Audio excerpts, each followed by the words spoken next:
Good evening, everybody. Welcome to Facebook Live. It's Thursday evening, and well, if you're a regular, you'll know this is what we do every Thursday evening, and we've been doing this every Thursday during lockdown. So it's really good to have you with us. We will be answering your tech questions and giving out free advice on all things computer related. So if that kind of thing interests you, then you're here in the right place. So if you're on, let's get the link shared. Let's get a few more people on here, and it's always good to get a little bit more interaction.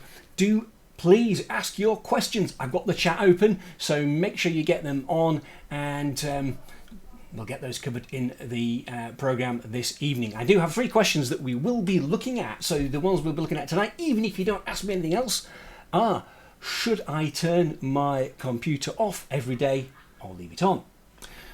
We'll be asking, I'm still on Windows 7 and I don't like Windows 10. What are my options?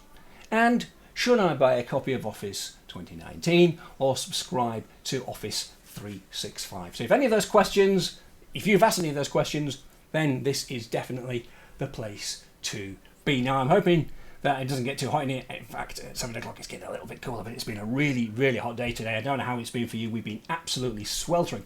It's been really, really difficult to work, and the brain gets addled and all that kind of stuff.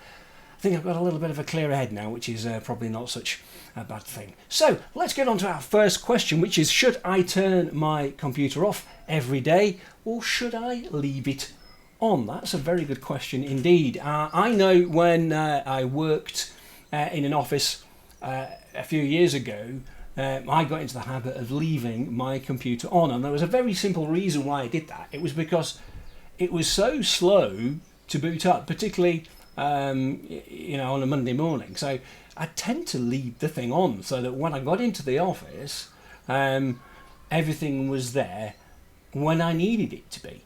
And I think that's probably the reason why a lot of people leave their computers on. Also, if you've got a laptop, one of the reasons you've got a laptop is the convenience. So it's just so easy when you finish just to close the lid, pop it to one side, come back a bit later, open it up, and your laptop's there. What's actually happened there is when you've closed the lid, the laptop has either gone to sleep or it's gone into hibernate. So when you open it up, it wakes back up again. That way it saves the battery power. It's really, really convenient. In fact, I know some people never really actually turn their laptops off. And then when it gets a little bit low on charge, they just plug the charger in and charge it up. Now, I want to say that's not actually a very good idea. The answer to your question is, should I turn my computer off every day? Is yes, you should. The reason why you should is because Windows updates rely upon you restarting your computer. And actually, if you don't regularly do it, it's going to get to the point where it's going to do it for you anyway. But even so, even before it does that, you can find that an update can get half done and then things suddenly stop working, or the computer suddenly goes slow. And that's because it needs that reboot. So a reboot is really, really important. Also, leaving your computer on, it's still using power, even if it's using a minimum amount of power. And if you're using a desktop, you're probably not using Hibernate anyway. You're probably just doing, the screen lock or something like that, and leaving it drawing power. So don't do it. I mean, these days, with solid state drives, computers boot up so much quicker than they do. I am talking to the Windows crowd here, but actually I think the same thing applies to Mac as well. If I'm honest, you should still be when you're finished at the end of the day, switch it off and then boot it back up again the next day. If it's not booting up quickly, there is a problem, okay? And there's no point in ignoring it by just leaving your computer switched on. That's a workaround. It's not really a solution to the problem. So absolutely, should you turn your computer off every day? Yes, you should. That is really the ideal thing. And then, let it go through any updates that are in there. And it also helps to clear stuff out as well. Stuff that gets locked in the memory when you switch it off, it's going to disappear. If you're leaving it on all the time, and part of the way hibernation and sleep work is it's got to keep some voltage going to the memory so that when you open it up, it remembers where you are. And if there's stuff in the memory that's interfering with other stuff, it's going to stay there all the time. And that applies whether you're using Mac or Windows or Linux or whatever. So make sure you do get into the habit of regularly turning your computer off properly. It's a shutdown, okay? And do it that way. Now, we've got a little question come in here. which is back in the day we used to have to unplug our phones and televisions during a thunderstorm. With the forecasted storms on this weekend, should we still unplug phones, televisions and computers when it starts lightning? That's a very good question. It all depends on how you're set up. If you're on an anti-surge system, so if you've got one of these 4-ways or 6-ways or 8-ways that's anti-surge, the whole point of that is if you get a spike coming down there, it protects the equipment connected to it. So if you're on anti-surge, that's not so bad. If you're not on anti-surge, then actually, yes, you should get into the habit of turning stuff off and unplugging it, because it is quite possible for you, if you do get a lightning strike, you know, it is possible that it will fry anything connected on it. And so you probably don't want that to happen to your computer, particularly if you're not backing up and it's your only source of data or photos or whatever. So yeah, absolutely, you should unplug any electrical items that are not on surge protection, and particularly anything that might be mission critical. So it's worthwhile knowing that. If you've got a server in the office, I'm hoping you've got that connected up either to a surge protector or it's on the UPS or something that's going to protect it from that sort of thing. Because if you haven't, then it's at risk. Those kind of things that you always leave on and really need to be left on do need to be behind some kind of protection that's going to protect you against a voltage spike or lightning strike. So make sure that you do that. Okay, so let's move on to the next question, which is I'm still on Windows 7 and I don't like Windows 10. What are my options? Well, if you're going to stick with Windows, not very much. I did talk about this a couple of months ago about staying on Windows 7 and what the consequences of that would be. Just remember that that is a security risk because it's not getting any security updates. So you are really running the risk of getting hacked or getting malware on your computer and it messing things up and you're losing data and all that kind of stuff, or possibly even getting your identity stolen and things like that. So you do not want to take that risk, I don't think. So your options essentially are, I think you've got 3 options here. I wanted to bite the bullet and upgrade to Windows 10. I know you might not like it, but once you've got used to it, it's fine. It's actually not too bad. Windows 8 was a miss. Windows 10 I think is a hit. It's a bit like Windows 8 was a bit like Vista, and then Windows 7 was what Vista should have been. Well, Windows 10 is like what Windows 8 should have been, really. So things might be in slightly different places, but I don't think it's that difficult to get used to. And one thing that really works well in Windows 10 is the search function. You type in the search box for what you're looking for, and you know it's very good at returning things. So even if you don't know where things are, you can just search for them, and you can get things done pretty quickly. So that's option number 1. Option number 2 would be to look at maybe trying Ubuntu, which is a Linux distribution. If you're not familiar with Linux, you probably won't understand what we mean by distribution. I guess you could call it flavor. Linux comes in lots of different flavors, different types and different versions of. So the underlying core of the operating system is the same, but the bits on the top that you interact with as a user can look quite different. Now, Linux has traditionally been favoured by the geek, and it's been the domain of the geek, and partly because its power comes in being able to use text commands rather than point and click with the mouse. And for a lot of Linux distributions, you still do need to be happy being able to type in commands into a terminal to make it do what you want. But Ubuntu has got more and more user-friendly over the years, to the point now where I think it's quite easy to move over if you're a Windows user. Also, the software repository is quite extensive and there's lots of programs on there. If you want to use it for Zoom, it works with Zoom. We've got an Ubuntu laptop which is about 15 years old. I'm trying to think, am I exaggerating? No, I think it is about 15 years old. It's an old Core 2 Duo laptop, and it runs Zoom brilliantly with its inbuilt webcam and everything, and it just works. In actual fact, I tried to put Windows 10 on it and Windows 10 would not work. I think it was something to do with the graphics card. We couldn't find a driver for the graphics card, but Ubuntu just absolutely loves it. and Squill likes to use that quite a bit actually. So it's, and she's not experienced in using Linux, but she's got on with this Ubuntu laptop. So that's certainly something to consider. And you can use things like LibreOffice rather than Microsoft Office, things like that, which are great Office alternatives. So if you need to be able to put a spreadsheet together or put documents together, that's absolutely fine. You can play video, you can play music, you can pretty much do anything on a Linux computer or an Ubuntu computer that you can with a Windows. So that's certainly an option. Option 3 would be, and I hate saying this because Mac lovers always say this, get a Mac. Well, that is an option. You could move over to that, but you've still got to learn a new operating system. And actually, learning Windows 10, which you can upgrade to for free, or learning Ubuntu is probably cheaper than going out and spending £2,000 on a Mac. So, but it's there as an option if you wanted to do that. So there you go. There's your options. I don't advise staying where you are on Windows 7. Get moved off. Right. Question 3. Should I buy a copy of Office 2019 or subscribe to Office 365? Now, I've got to be honest with you.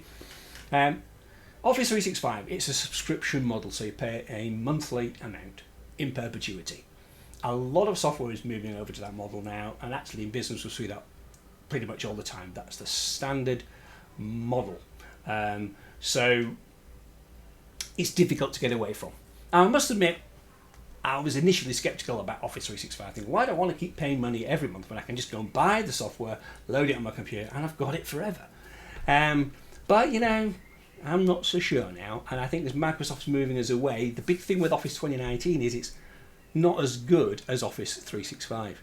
There are features that are not in Office 2019 that are in Office 365. So you're not actually really buying the same product now. So we're not really comparing apples with apples. It's more apples and oranges. But I can understand the attraction. You can go out and pay. Well, it depends on which version of Office 2019 you buy and where you get it from. If you're buying it from an official, legitimate source, you'll probably look at paying 80, 100, 120 quid for it. But you've got it. You can probably put it on several PCs and you've got it forever. But you've got what you've got. You don't get any upgrades or updates or anything like that. You're stuck at what you've got. The alternative would be to go and buy a subscription to Office 365. Now, again, if you're doing this personal, you can get a family subscription on that. Microsoft will charge you for family £79.99 a year or $7.99 a month. That will include Word, Excel, PowerPoint, OneNote, Outlook, Access and Publisher. You'll get OneDrive, you'll get Skype, and you'll get to be able to put that, or you can use up to 6 people can use that. So it does cover a full family. If it's just you, it's $59.99 a year or $5.99 a month. So that's your kind of cost that you've got. If you're looking at personal, if you're a business, it's different. But business, Office 365 is much more suited to business in terms of what you can do with all that collaboration and everything. So I'm talking here about personal or Office 365 for personal use rather than business use.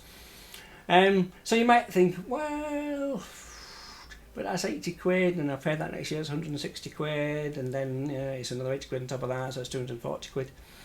But you are always getting the latest version of Office. Always, you will always be on the latest version.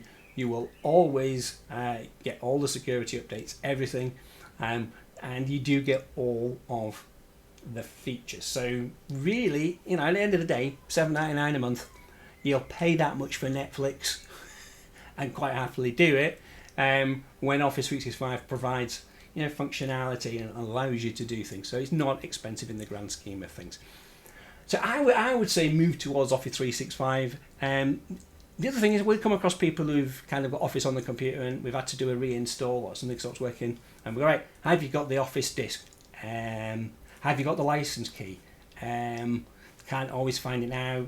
If it was bought through your Microsoft account, you can log on, you can download it, and you don't need your license key. But I've had a lot of people aren't in that position. And also, what happens is as well, people use old versions of Office. So I deal with people who are still running 2010, 2007, 2003. They are real security risks, and then we'll get the call, I can't put my email onto onto Outlook, it's not working, and the reason being is it's such an old version of Outlook. the email won't play with it because it knows it's not secure enough. So that's that's what happens when you buy a disc. You think, I buy a disc, I've got it forever. You have, but actually the usable life of it is probably until the next version comes out, which is probably 2 to 3 years down the line. I'd be surprised actually if we see another version of Office beyond 2019. I think Microsoft wants us to go on to that. Now, also another note: it's not called Office anymore. Well, it isn't when you're looking at the subscription. They now call it Microsoft. It's Microsoft 365. That applies to business and domestic customers. They have rebranded now. So I'm still using the term Office 365 because people know what that means, but we're starting to move away from using that term and we'll be calling it Microsoft 365. So if I talk about that, you know what that is. Okay, so a question coming in: is Google Docs as good as Office 365? Well, that's a very good question, actually. There are a lot of people who will swear by Google Docs and use it effectively. And Google Docs is great. It's a great product, particularly business if you move towards G Suite. It's a alternative to Microsoft. What I always say is don't mix and match. Decide which camp you're going to be in. So if you're going to use Google Docs, that's fine. But then you want to be looking at using Google for your email. Yeah, you want to be looking at, you could even look at getting Chromebooks. That could be an alternative to Windows 7 because that's built to work in the Google environment. So is it as good? I don't know. I would say Microsoft is certainly, Microsoft is more complex, but there's much more that it can do. I think, particularly from a business point of view, when you really look at it, Microsoft have been doing this for years. But Google Docs is certainly a good alternative. Just bear in mind that if you do a document in Google Docs, you might have to send that to somebody who's using Microsoft 365, and that's where you've got the kind of thing. But you can share things still. So Google Docs, you can share stuff online. Most people do have a Google account. So it's never such a major hassle. I don't think about the fact that somebody might be a Microsoft person and somebody might be a Google person. One of the advantages of Google Docs is that it's all web-based. You don't have an application on your computer, which means it doesn't matter what type of computer you're using. So going back to that Ubuntu machine, you don't need to kind of think about, I'm going to have to use LibreOffice because Microsoft Office isn't available on this. That's irrelevant when you're talking Google Docs, because you're going to go online and do everything online. So that's a real big bonus for Google Docs. Similarly, as a Mac user, you can seamlessly use Google Docs as well. So certainly not from, offers you slightly different advantages to Microsoft 365. Just if somebody sends you a Word doc and you want to open it, you're not necessarily going to find it so easy to do if you're using Google Docs, so you might need to have some version of Office at least. So anyway, I hope that answers your questions. Thank you to those that have sent the questions in tonight as well and contributed. It always makes this much better, I think, because then we're answering the questions that you are asking, which means this is much more of a useful program and much more of a useful 15 minutes. Anyway, we have gone a little bit longer tonight than we normally do. I hope that has been useful. We will be back next week at 7 p.m. So do join us for that. I don't know what questions we're going to ask yet because it depends on what happens this week. And the questions that come in, we either get asked directly or our clients will ask them during the week, and they end up here. So do ask us questions. Go on our website, redfez.co.uk, send us a question through the contact form. Go on our Facebook page, facebook.com/redfezcomputing. That's probably where you are now if you're watching this live, and just stick a comment on there. You can go onto my LinkedIn page. You'll find me, Robin Thompson, on LinkedIn. You can ask me a question on there. Or you could send us an email if you wanted, inquiries@redfez.co.uk. However you want to do it. Send us a text to our mobile number, which I can never remember, 07518893161. Send us a text there if you want to ask a question that way. Lots of ways that you can do it. So I'm going to leave it at that for now. Thanks very much for joining us. You guys have a good week, and we'll see you next week.